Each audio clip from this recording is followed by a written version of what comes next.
সকাল সকাল মেয়েকে দিয়েই শুরু করলাম। দেখেছো সকাল সকাল কোনো রকমে মানে এখন তো একটু গরম শুরু হয়ে গেছে, চুলটা বেঁধে দিয়েছি বলে পুরো রেগে একদম বোম হয়ে গেছে। তারপরে লেকচার, কত লেকচার দেখো তোমরা সবাই। গুড মর্নিং বন্ধুরা, কেমন আছো সবাই? আবার একটা নতুন ব্লগ নিয়ে চলে আসলাম। নতুন আর কি বলবো, সেই মেয়ের আর আমার রান্নাবান্না এইটুকু। কি বলো তো, আমার ওই ঘর ঝাড় দেওয়া, ঘর মোছা, কাপড় কাচা সেরকম একটা দেখাতেও কেমন লাগে, কিন্তু মাঝে মাঝে দেখাই না সেটা নয়, এই কাপড় কাচাটাই দেখাই হয়তো, যে এত কাপড় এত ভাঁজ টাজ করছি এইটুকু। বলে আমার এগুলো ভালো লাগে না, জাস্ট কী রান্না করলাম খেলাম ওই। তার তার মধ্যে তো মেয়ে এত বদমাইশি বেড়েছে, অর্ধেক সময় ভিডিও করতেই ভুলে যাই। করা হয়ে গেলো, ভিডিও নেওয়া হলো না, এরকম অনেক ভালো ভালো জিনিসই ভুলে যাই তখন, এরকম মানে পরিস্থিতি। আর এত বদমাশ, এত দুষ্টু হয়েছে না, চোখে নিমেষে কি করবে তোমার কোনো ধারণা নেই, এরকম ব্যাপার। পুরো মাথা খারাপ করে রেখে দিচ্ছে।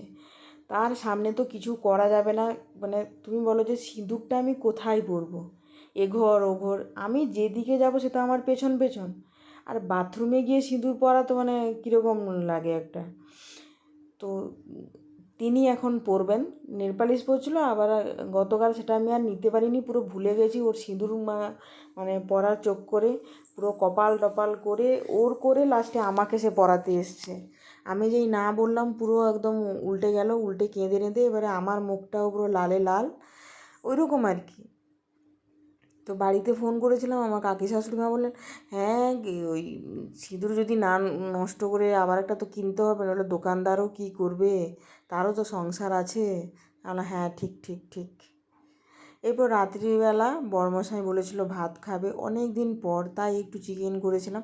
চিকেন তো সেদিনেও হয়েছিল, কিন্তু মানে সেটা ও ছিল সেদিনকে ছুটির দিন নিয়ে এসেছিলো, বাট আমি মানে এটা সারপ্রাইজ, সে জানে না যে চিকেন হচ্ছে আর কি। ও তো চিকেন পেলে যা খুশি হয়, তাও ফোন করে আমাকে যে কী রান্না করছে, আমরা না এমনি একটু ওই আলু বেগুন দিয়ে একটু ঝোল এর মতন করছে রসা দিয়ে, মানে কেমন একটা করলাম, কি খাবে না নাকি, আমি কি খাই না নাকি। তারপরে এসে তো পুরো চমকে গেছে, এটা ভালো লাগে আমার সারপ্রাইজ দিতে, তাই একটু। তো চিকেনটা সেই কষিয়ে কষিয়ে রান্না করেছিলাম, ভালোই হয়েছিল।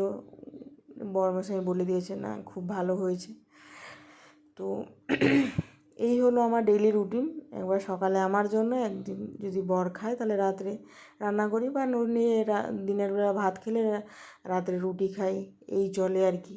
আর সঙ্গে যে আছেন আমার হাজারমণি, উনি এত মানে বদমাস, কার কার ঘরে এরকম আছে বলবে কিন্তু।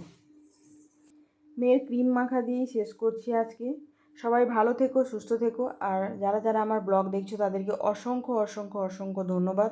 আমার ব্লগ কেমন লাগছে অবশ্যই জানিও। আর আজকের মতন টাটা, সবাই ভালো থেকো, আবার দেখা হবে নেক্সট